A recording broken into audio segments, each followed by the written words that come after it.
It is just after 3 a.m. on August 8th, 1963. Britain is asleep, streets are empty, homes are dark, and the countryside is silent. Cutting through this silence is a Royal Mail train traveling from Glasgow to London. This is not a normal passenger train. It is a traveling post office, a moving mail sorting center on rails. The train is made up of 12 carriages, and inside them are 72 post office staff working through the night. The train also has two crew in the cab, driver Jack Mills and co-driver David Whitby. Both are experienced railway men, trained to keep the train moving safely through the night. As the train races south, clerks sort letters, seal packages, and stack mailbags, unaware that they are about to become part of history. Among the ordinary mail are high-value packages, sealed postal bags filled with cash collected from banks, post offices, and businesses across Britain. On this night, the total value is around £2.6 million, an enormous sum in 1963. Normally, this money would travel in a high-security carriage, specially designed for cash. But the high-security carriage is unavailable due to operational charges. Instead, the post office makes a critical decision. The money is placed in a reserved mail carriage, unarmored and lightly guarded, and not designed for extreme security.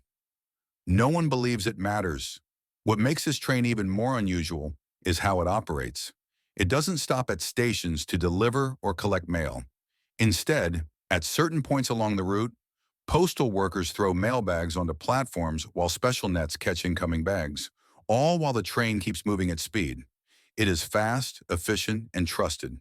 Because of this trust, there are no armed guards on board. Britain believes the Royal Mail is untouchable. That belief is wrong. Months earlier, in London's criminal underworld, a man named Bruce Reynolds is listening carefully. Reynolds is calm, intelligent, and ambitious.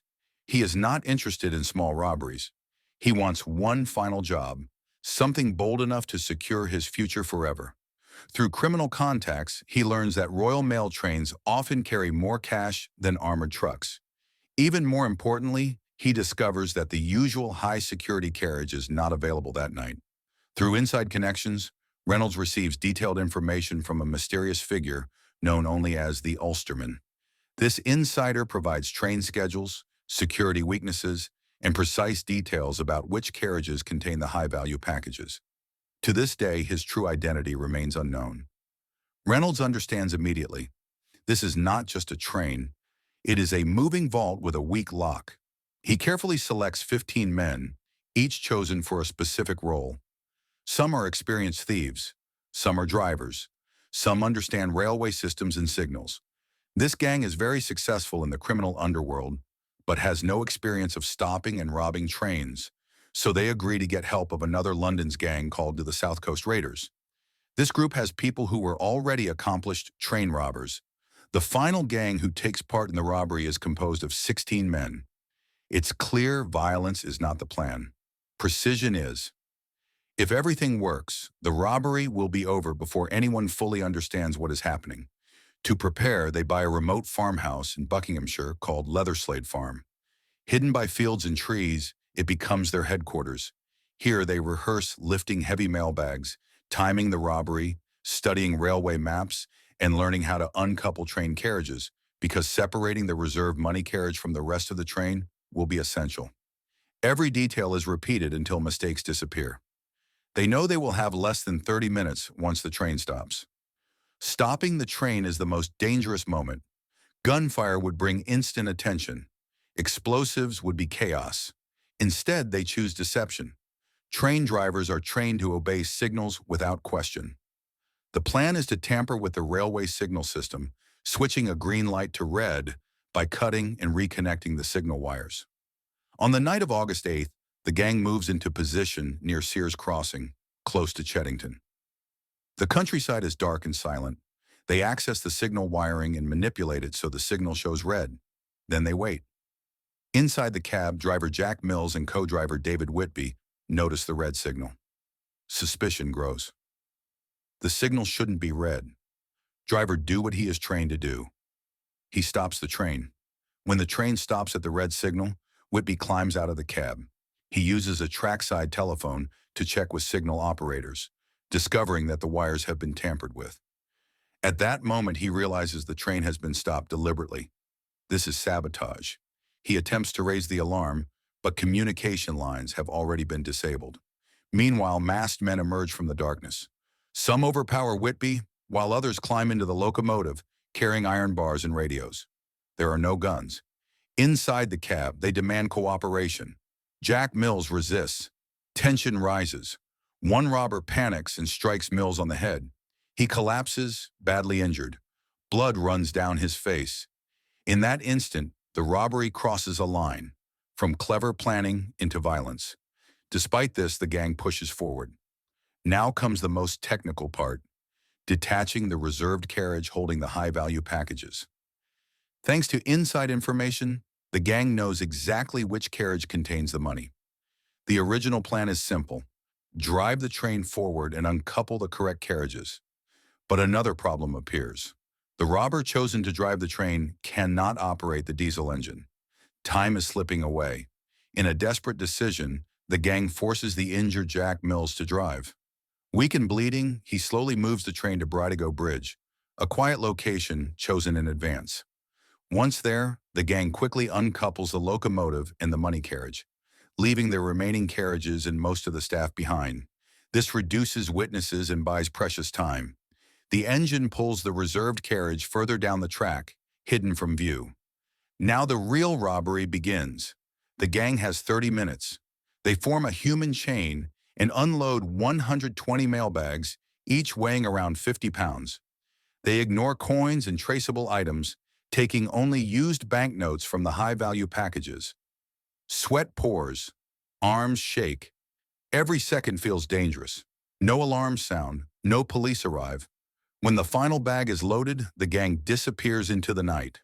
By morning, Britain is stunned. Headlines scream about the largest robbery in British history. Police respond immediately, launching a massive operation. Officers search a 50-kilometer radius around the robbery site. Roads are blocked. Helicopters scan fields and forests. Farms, barns, and abandoned buildings are checked. Villagers are questioned repeatedly. A crucial break comes from a local tip-off. Someone reports unusual activity at a remote farmhouse. Unfamiliar men, strange vehicles, behavior that doesn't belong in the quiet countryside. Police focus on Leather Slade Farm. The gang is still there. Their plan was to stay hidden until Sunday. Instead, they relax. They eat, drink, joke, and celebrate. They even play Monopoly using real stolen banknotes. They grow careless, touching cups, plates, and furniture without wiping fingerprints. As the search tightens, panic sets in. They realize they have stayed too long. Instead of Sunday, they flee suddenly on Friday, leaving in a hurry.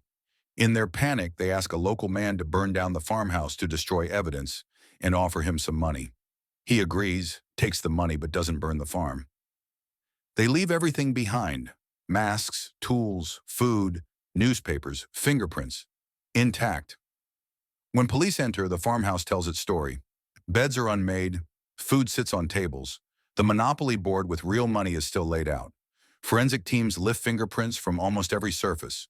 Some stolen cash is recovered, but most is gone. Those fingerprints lead police straight to the gang. Within weeks, police arrest the suspects across the UK by early 1964. 12 men convicted and sentenced, and some later captured after years on the run. Each robber had already received around £150,000, a fortune in 1963. Less than half the stolen money is ever recovered. Courts hand down sentences of up to 30 years, some of the harshest punishments in British history. The attack on Whitby and Mills shattered the myth that the Great Train Robbery was a gentleman's crime. Public sympathy shifted strongly against the robbers once it became clear that railway workers were seriously injured. Jack Mills never fully recovered and died in 1970, partly due to complications from his injuries, making Whitby's survival especially notable. One man becomes infamous: Ronnie Biggs. Biggs had played a relatively minor role in the robbery, yet he became its most infamous figure. In 1965, after serving just 15 months, he escaped from Wandsworth Prison using a rope ladder and fled the country. He lived as a fugitive for decades, mainly in Brazil, protected by legal loopholes and media attention. In 2001, seriously ill, Biggs voluntarily returned to the UK and was immediately jailed again. The Great Train Robbery changes Britain forever. Train security is upgraded. Armed guards are introduced. Trust is replaced by caution. More than 60 years later, one question remains. Was the Great Train Robbery the most brilliant crime ever planned? Or the moment criminals proved that even the perfect plan can fail?